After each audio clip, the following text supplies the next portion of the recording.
Preston 0, Arsenal 3. Player ratings. Let's start with Setford. His first start for Arsenal. He never got tested in the first half at all by Preston. In the second half, last 15 minutes, Preston were trying to get forward, and he did save a couple, and he did handle a couple from like in the air. And yeah, for that, he also kept a clean sheet in his first start. Happy for him. He looks very young. He actually looks like a baby. He looks like he's 10 years old, Setford. But he did well. I'm going to give him a 7 out of 10 today, Setford. Clean sheet, nothing too much. There's only one time maybe he was meant to come for the ball, he didn't come for it, but yeah, 7 out of 10, kept a clean sheet, made a couple of saves at the end. Good. Centre back Kiwior, one shaky moment in the second half, almost cost it. It was offside eventually, but yeah, lapse in concentration again, just like the Bournemouth game. We don't need to see that, but we kept a clean sheet, and going forward, he did well. Kiwior, he got 2 assists today, and the second one for Havertz, the cross was absolutely fantastic. So for that, I'm going to give Kiwior an 8 out of 10. I think he did okay for majority of the game, apart from the last part of that the other mistake in the last 5 minutes or something, but 8 out of 10 for him. Saliba just did what Saliba does. I was surprised he played 90 minutes, but I'm just going to give him a 7 out of 10 solid. There's a time a Preston player was trying to get past him, and Saliba was just like, bro, you don't know who I am, man. Like 7 out of 10 for Saliba. Fantastic as always. He's ready for the Newcastle game. He's going to need another big game. He's going to be up against Alexander Isak, so that is going to be an interesting one for him. 7 out of 10 for Saliba. Timber was only on for one half. I'm going to give him a 6 out of 10. Hopefully he was just subbed off because of he just needed 45 minutes, and then he's going to be ready for the weekend, hopefully. So Timber 6 out of 10. We definitely need him for the weekend. We don't have players to play up against the likes of Gordon. So Timber 6 out of 10 for today. And Tottenham have knocked out Man City from the Carabao Cup. So Man City and Chelsea and Aston Villa are all out. Zinchenko gets I'm going to give Zinchenko a 7 out of 10. Now, I really watched Zinchenko today. I wanted to see how he does. He wasn't incredible at all. I don't think he was bad, though. He got subbed off. I thought he was going to get 90 minutes. One thing that I saw that he did very, very well, the crosses, like the crosses that were coming, or the long balls that were coming like in the air, I think he was dealing well with them. I was actually surprised. Like, okay, Zinchenko is actually winning headers left, right, and center. This is good. He was getting into the midfield well. He was trying a couple of very good through passes.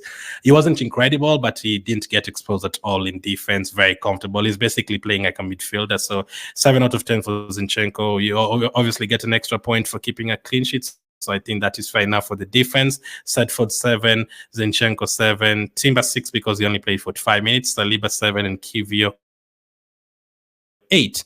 Let's go to the midfield. Merino, I'm just going to give you like Timber as well. He only played 45 minutes, 6 out of 10. Nothing much to talk about there. He was great against Bournemouth. Does he start against Newcastle? I don't think he's going to start. I think you're going to see Partey and Declan Rice. But Merino for today is going to get a 6 out of 10. Jorginho, as I said, he makes everything look so comfortable. I'm going to give him a 7 out of 10. I didn't see him doing anything stupid today at all. I didn't see him doing anything at all like stupid at all. So he was comfortable. He was keeping the ball moving. He's making the tackles when needed. He was making the interceptions when needed. So 7 out of 10 for Georgie. In front of them, Nwaneri. What a player, man. What a talent that we have here. What a talent we have in Ethan Nwaneri.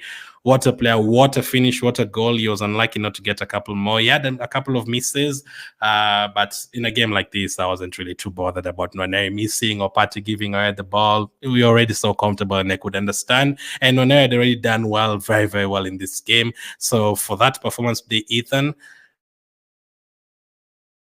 give Ethan Nwaneri an 8 out of 10. I wanted to give him a 9, but I think 8 is fair enough. If he had scored one of those other chances, I would have given him a 9. But for today, Ethan, I'm going to give him an 8 out of 10. Definitely a nominee for player of the match. Now, Ethan Nwaneri, a lot of people have said start him over the weekend against Newcastle. Now, for me, I'm not going to do that. Is he ready to start a game for Arsenal? Yes, for sure. He's a fantastic player. I want to see more playing for Arsenal for sure. But today I start him against Newcastle? Not Newcastle. Not Newcastle, guys. Not Newcastle. Now, not because he can't play in that game and he's not going to create chances in that game. No, I don't want us to have a situation where you're starting Nwaneri and then maybe you're losing and then you're like, oh my goodness, let's take off Nwaneri at halftime. I don't want that. I want Nwaneri to come on in that game and, maybe you're winning already 1-0, or if he needs to make an impact and you're struggling to score, bring on Nwaneri, trust him and tell him, listen, it's 1-1, we need a second goal, go there and do the job for us. In the last 30 minutes, go and do that. I don't want us to start him. I mean, he can also go this way. He can actually start and get 2 assists very quickly and win the game. But my only worry for this Newcastle game, Bruno Guimaraes and Joelinton are criminals in that midfield. They will kill him. In terms of physicality, I don't want us to get bullied. So actually, you know what I think Arteta will do? That midfield that started against Bournemouth, I'm not going to be surprised if Arteta started the same one, because the midfield that Newcastle play is they're bullies pretty much. They're bullies in that midfield. Joelinton, Bruno Guimaraes, and Tonali, and sometimes Longstaff and those guys, they're bullies. So I don't think Arteta is going to start Nwaneri in this game.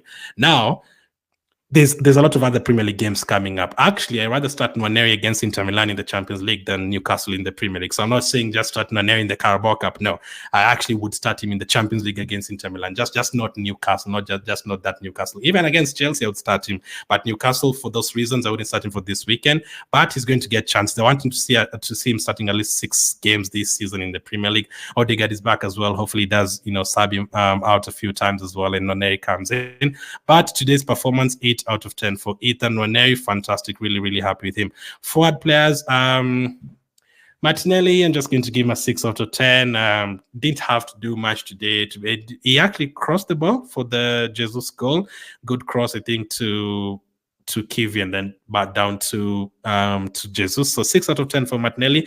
Nothing much there. I do expect him to start against Newcastle, and he's going to need a big game as well. If you're going to win that game, you need another big game from Martinelli. 6 out of 10 for him. Sterling, I had written down 7, but I was like, nah, 7 is too high. So I took it down to a 6, but as already broken down with Sterling, I think in the first 70 minutes of the game, you're seeing a bit of stuff here and there, but he was a bit too quiet, I think, compared to the rest of the players like Nwaneri. But the last 20 minutes of the game, Sterling was very lively. He was taking the ball and dribbling past players, and he was on the left side, on the right side, could easily have scored a couple of goals. He was unlucky. Both of them are cleared off the line. Very good defending and very good goalkeeping from Preston. But that is what I want to see. I've also seen a lot of people saying we need to play Sterling on the left side, not the right side. I agree with that. Let's also see him on the left side. But I'm just going to give him a 6 out of 10. Again, which is the next game he can start. I don't think he's going to start the Premier League games. I don't think he's going to start the Inter Milan game neither. So I don't think you're going to see him starting again until after the international break. But when you come to November and December, there's a lot of games. There's going to be Premier League games every 2 days, 3 days, Champions League, Carabao Cup. Actually, the quarterfinal for the Carabao Cup is not going to be played until almost Christmas. So the next 2 months, you're actually not going to play the Carabao Cup. So there's a lot. Does that mean we're not going to see Sterling and Jesus? I don't think so, because the Premier League, there's a lot of games coming up in November and December, so they are going to be needed. But what I saw from Sterling the last 20 minutes is what I want to see. Don't be scared of taking on players. You've been playing the Premier League for 10 years. You've played against the best defenders in the Premier League. You're supposed to be able to do that. So 6 out of 10. Jesus, he scored, he got an assist, so we have to give him a 7 out of 10. Usually when a player gets a goal and assist, I give them 8 out of 10 or something. But it wasn't a special performance. Very good goal, and the assist was, it was basically Nwaneri doing what he needed to do. But first half was okay, Jesus the goal and the assist. But there's a couple of times I was like, come on, man, give the pass quicker or shoot the ball harder, a bit of a soft shot, or don't over dribble here and there. But there's a couple of times where Sterling made a run, and then he did grow in terms of trusting himself, in terms of dribbling and having the shot. But it's just a 7 out of 10. I don't think it was too special or anything like that. So 7 out of 10. Let me know if you agree, if you'd give him an 8 or anything like that. So that is the starting lineup. From the bench, Partey looked like he was not interested in playing today at all. He just came on, he was just passing the ball to Preston. He was not interested at all today. But what he needed to do, he did. So I'm just going to give Partey 6 out of 10. He was just coming to, it's like he was coming on to train today. Thomas Partey is he was just coming on to train today. 6 out of 10. Kai Havertz, 7 out of 10. I think Havertz did very well when he came on. The goal, not just the goal. There's a time where he got fouled and he was confident in terms of, carrying the ball forward, which is great to see. And the last second where he could have scored and decided to pass it to Sterling could easily have been an assist to him. That is, I want to see that as well from the team. I don't want to see players who are greedy or anything like that. If a player is in a more in a better position, pass the ball, let's try and score from that position. And I think in that situation, Havertz felt like, I've scored my goal. I also want Sterling to score. Let me try and give him the pass. Gave him the pass, unlucky not to score from that. So Havertz, team player, I love it. 7 out of 10 for him today. I think that is fine enough. 7 out of 10. He definitely is going to start against Newcastle over the weekend. Next up, Lewis Kelly made a couple of errors, but nothing much. So just a 6 out of 10 for Lewis Kelly. And then Saka was very lively when he came on because he could easily have scored. He made a couple of very good touches. So I'm going to give him a 7 out of 10. Heaven wasn't on for too long, 6 out of 10. And then Mikel Arteta, lineup-wise, that is almost the same lineup I wanted to go for apart from Saliba. I wanted Ben White there instead of Saliba. And then I thought Lewis Kelly was going to start instead of Timber, but he went with Saliba and Timber. The only part I don't agree with is bringing on Saka. Party I'm okay with for 45 minutes, but the Saka one, I'm just like, just let the guy just stay on the bench. Like, I think we're going to need to be leaving Saka back in London or something to stop him from playing. But listen, I guess he told them, don't spend too much energy, because there's a point where you could see Saka and Havertz are not really running too much. Don't use your energy already 2-0 up, 3-0 up. Don't. Just do what you need to do. Don't use too much energy. Play at 60% pretty much. We are comfortable in this game. So I'm just going to give him an 8 out of 10 today. Clean sheet. We won the game. It made a couple of changes. Started Nwaneri. A lot of people always want Nwaneri to start. Started Setford instead of Raya as well. I was happy with that. The only thing I was not happy with is maybe bringing on Saka. Who else was on the bench? Let me see the rest of the bench. Who else was on the bench instead of Saka? Trossard, he rested. Rice, I didn't want him to come on. I mean, yeah, we didn't really have anyone else to come on instead of in that Saka, in that Martinelli position, unless you'd have brought in Trossard instead of Saka, or maybe play Nichols as a right wing or something. Is usually a right back, or Lewis Kelly is a right back. But yeah, I don't think Saka had to come on. Even if you have to just bring in a defender and play a back five, fine. But it didn't cost us. So Arteta 8 out of 10, we got the win. We are through. I want him to win this competition. I don't agree with people saying, just rest every single player. We can lose. It's fine. No, I want us to win the Premier League and the Carabao Cup. That is what I predicted this season. I want us to win both of those competitions. 2 trophies is better than 1. That is what we need. If you win the Carabao Cup, listen, we need to get ourselves into the habit of winning.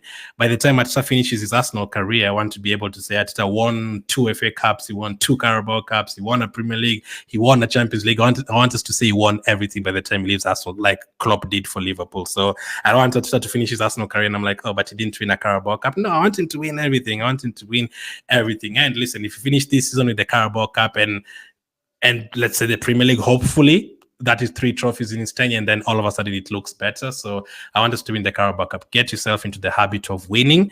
And Carabao Cup, you play the final in like February, you win that competition, it boosts you more for the rest of the competition. And we've gone out so early in these competitions the previous seasons, and now this allows us to give game time to players like Nwaneri from the start, give them 85 minutes from the start, and he's proving himself and is showing the world what he's capable of. So that is great. So Nwaneri, fantastic. Arteta, good for today.